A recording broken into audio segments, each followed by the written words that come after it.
Well, this is rather embarrassing. Donald Trump had a glitch. And one thing that we've talked a lot about, and a lot of people increasingly are discussing this, is the double standard and how any time Biden would have a gaffe, it would get across the board coverage. Right-wing media, obviously, but also mainstream media. And it ended up building to, especially post that debate, being a part of what led to Biden dropping off the ticket was concerns around age and all these different things, in part fueled by gaffes that would go viral. And then Trump literally has to get corrected by his crowd, and the crowd sort of laughs at him. As someone yells out, you said the wrong thing.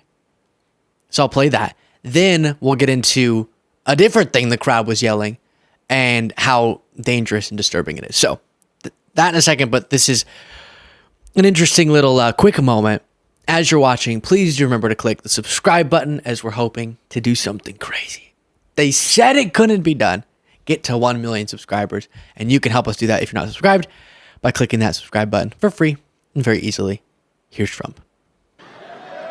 But we're close to World War II because we have people in the White House that World War III. Thank you. Thank you. Thank you. I had World War II. I had World War II. I had World War II veterans. I didn't realize the word veteran afterwards. Thank you very much. Oh. And then he says it's because of veterans. No. Which doesn't... Oh, gosh. Which doesn't even make sense. Listen to this again. It doesn't make sense that would be why he said it. Just admit you made a mistake. People make mistakes. You're making more of them lately than you used to, but people make them. But we're close to World War II because we have people in the White House that World War III. And then he says it's because, I meant to say veterans after World War II because there's World War II veterans here. No, because you wouldn't have said we're close to World War II because of bad people in the White House. And he's had this exact same gaffe before, along with mixing up Obama with Biden or Hillary or someone. As you know, crooked Joe Biden and the radical left thugs who have weaponized law enforcement to arrest their leading political opponent, and leading by a lot, including Obama. I'll tell you what, you take a look at Obama and take a look at some of the things that he's done. This is the same thing. The country was very divided. And we did with Obama. We won an election that everyone said couldn't be won. We beat Hillary Clinton. Now, you know, I used to call her Crooked Hillary. $1 million to a writer of fiction about Donald Trump to lie and say it was fact. Where Hunter Biden's laptop from hell was Russian disinformation and the FBI knew it wasn't, but 51 intelligence agents said it was, and they knew it wasn't also, and a Department of Justice that refuses to investigate egregious acts of voting, irregularities, and fraud. And we have a man who is totally corrupt and the worst president in the history of our country, who is cognitively impaired, in no condition to lead, and is now in charge of dealing with Russia and possible nuclear war. So he was insulting Biden for being cognitively impaired, which is bad timing for those two gaffes, the second one you're about to hear. Just think of it. We would be in World War II very quickly if we're going to be relying on this man, and far more devastating. Yeah. Okay. I meant to say World War III there as well. I've said it once. I'll say it many more times. I've said it many times already, not once. But I, just like there, also make mistakes. I promise that wasn't purposeful, but the timing works out nicely.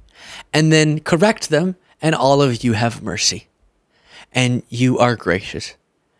And every person ever who speaks a lot or speaks a little makes mistakes. But Trump both is definitely declining, but also deals with his mistakes in a more strange way than anyone. He always has to, in the next phrase, justify what it was if he notices that he made a mistake.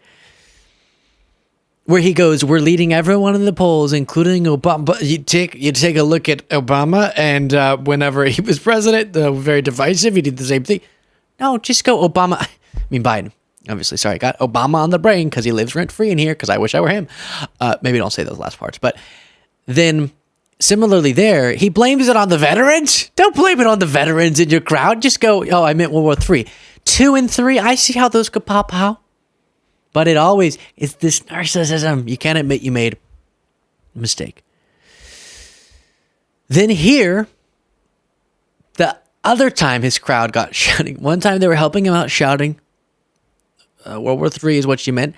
Here, they reveal that their lock her up chant that they did about Hillary Clinton wasn't because they actually believed, apparently, if they're holding a consistent standard.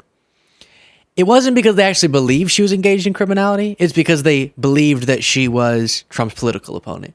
And a similar thing here with Kamala Harris. They're now chanting lock her up about Vice President Harris with no ability, because I've asked them before, no ability to articulate what on earth she could have done criminally. You're going to say, please say it, sir. I say, I will. Kamala, you're fired. Get out of here. Get out of here.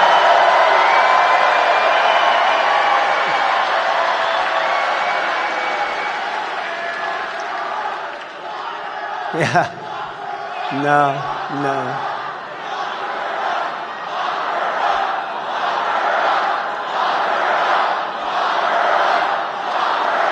Be nice. Be nice. You know, they used to say that with Hillary, and I'd always go, relax, take it easy. We're going to win. We're going to win, Brandon. We're going to win. Just please relax. They would do it. Every time I'd mention her name, they'd scream, lock her up, lock her up. And then the fake news. That's a lot of fake news. Look at that. That's a lot. You're going to say.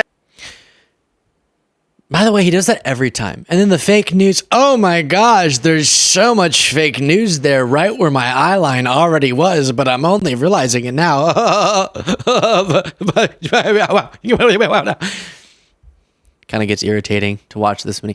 Do you see what watching this many hours of Trump speeches does in preparation for this show? What it does to you? He's making psychos out of the both of us. He did say as well that before I address what he said there, that he could have locked up Hillary Clinton. They said, lock her up, lock her up, lock her up. They screamed, I'd say, easy, we won. We're going to have unity. I could have locked her up. But I didn't want to lock her up. She's the wife of the President of the United States previously, and she was Secretary of State. I said, that would be so terrible for our country. If she committed crimes, you as the president aren't supposed to be the one making individual prosecutorial decisions like that, but your semi-independent Department of Justice should have prosecuted her, but she didn't, so you didn't. That's why you pressured your attorney general to go after your political opponents. He just didn't happen to be loyal enough to you, which is what's so scary about another term, is that you would get someone who would be loyal enough to you. That's the big issue. You're making our point for us. You wanted that. Then now, because you failed to do it, and some of your followers are thinking, wait, we want crazy retribution in a second term. But last time, you also promised some crazy stuff, and some of it you didn't do because of the people that were in your administration. And so, I've just made this point so many times, so now I got to make it more entertaining for me by doing whatever that was. And so, I'm going to pretend like it was actually a really thoughtful decision, and the next time it's going to be different, by saying that I could have locked her up. But you exhibit there all the reasons why you're so broken in your thinking about the law. It's not supposed to be that the president goes, who's this? This is Hillary Clinton. He always words it this way, the wife of a president. And so that's why she should be prosecuted.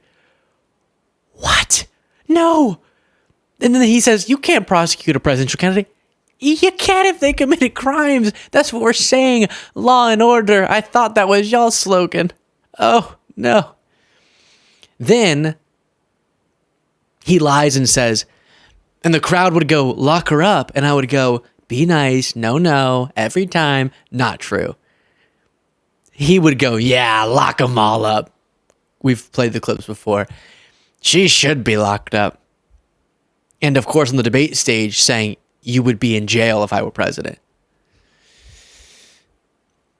But they don't care. They'll go, yeah, you're right. You did say that. No, some of the Trump supporters were in the rally crowds, and they're now back in another rally crowd hearing him say that he would say to them, don't chant lock her up, when he would goad them into it and celebrate it and support it and agree with it. And they're going, oh yeah, awesome. I voted for you in part because you were chanting that and I loved it. But now I believe you that you did it ever.